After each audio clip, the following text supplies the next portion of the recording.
Hey, what's up? It's Matt with MJ Gabel. Welcome back to the channel, and this is how to get into the diamond business, part 4.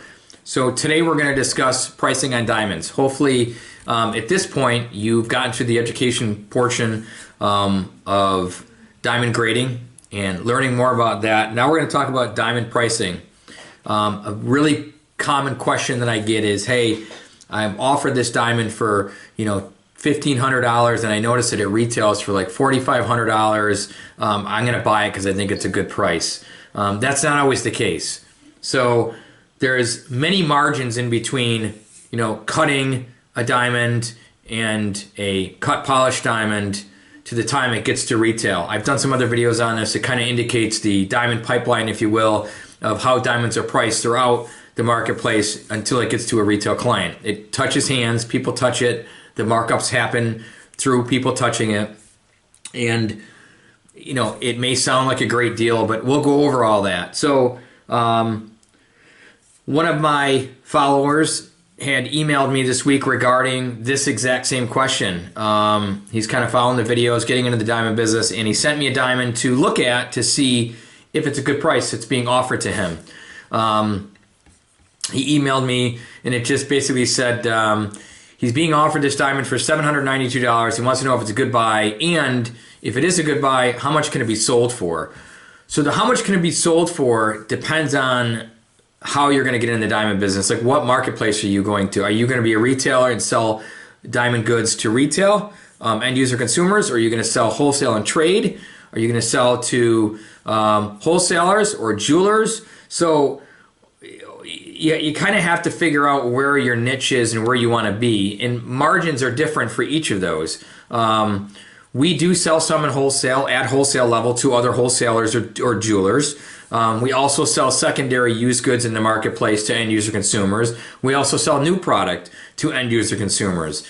So we're very, very informative of as far as the price points, and we have to be because we sell in all those markets. We sell at wholesale, we sell at retail, pre-retail jewelry side of it. We sell to the end user consumer. So we have to know all the price points on all the goods, and it changes month to month. It can change month to month. So this example, he said it was a D internally flawless 0.33 carat round brilliant diamond. There's a problem already with that, and I'll get into that later. But the size, it's not a very sought after size. Anything under a half carat typically is not a sweet spot. Usually diamonds at a carat and over are a much better buy. That's just my opinion. So we're going to use that though for pricing, just to give you an idea. So he's got a 0.33 that's being offered to him. It's a DIF, GIA certified, for $792. So the first place I go to is my Rappaport calculator, my Rapp price sheet. This is a price sheet that comes out every month through Rappaport.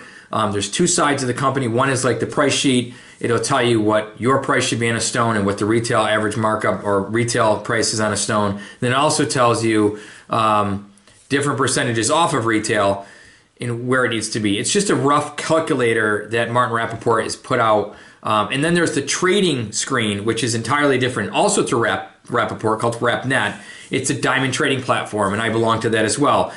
This is where global inventory is placed, and you can see what dealer has it and how much it's cost, what it would cost to buy that at wholesale. So currently on my price calculator, my price sheet per Rappaport, this round 0.33D internally flawless, my cost on that, my suggested wholesale cost should be about $660. In retail on that stone should be $1,320. So that's the first place I check. So I figure my cost should be $660. So the $792 already to me seems a high price for it being wholesale. But I go into my trading platform and I'll check that. So if I pull up my trading platform, I can see that there's 30 diamonds, available in the marketplace. You can see the price points for those diamonds, $802 all the way up to $917 for this specific 0.33 DIF. So already an $800 is what they're being listed at. $660 should be my wholesale. I think these are all overpriced. I have a theory behind that because they're DIFs. These are not fast movers. jewelers and sellers try to get a very high price point for them. I also don't know if it truly would retail for $13.20. I think that's awfully high. So I go above and beyond that. I'm going to check Blue Nile's pricing and what they're retailing this stone for. And as you can see here, around, that's a 30 point on the top, so 3.03 off. Very good cut, E-color, IF clarity. It's available for $644. The most expensive one on the sheet, all the way down at the bottom, is a .30. Very good cut, E, internally flawless, for $752.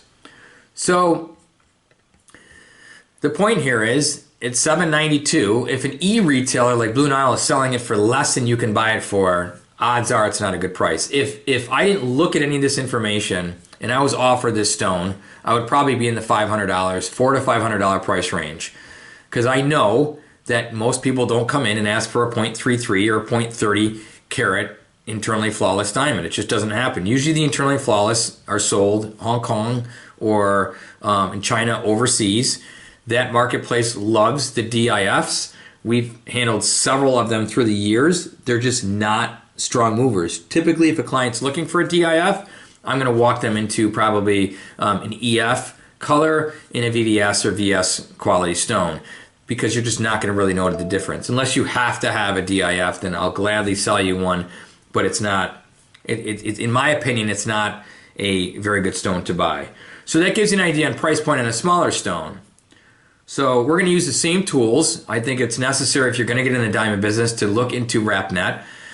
You have to go through a vetting process to get in. You have to have time in the industry. So what I do for certain dealers that are getting started is they'll call me or email me certain specs and stones, and I'll be able to tell them. I'll do the same thing. I'll give them a consult on what they should be buying it for. I'll do all the market research until they know how to do it to determine whether it's a good price or not. On the sales side, selling this stone, again, it depends on who he plans on selling it to. A wholesaler at $792 cost, he's not going to be able to wholesale it out because they're already available in the marketplace for less than that. And a retailer, yes, you can probably retail it out, but again, Blue Nile's selling it cheaper than what you can buy it for. So you have to wait for that special person that comes along, has to have a 30-point D or D internally flawless. You have to have it, has to be mounted in the right setting in order for it to sell. So it can be very complicated. But let's take a 1 carat.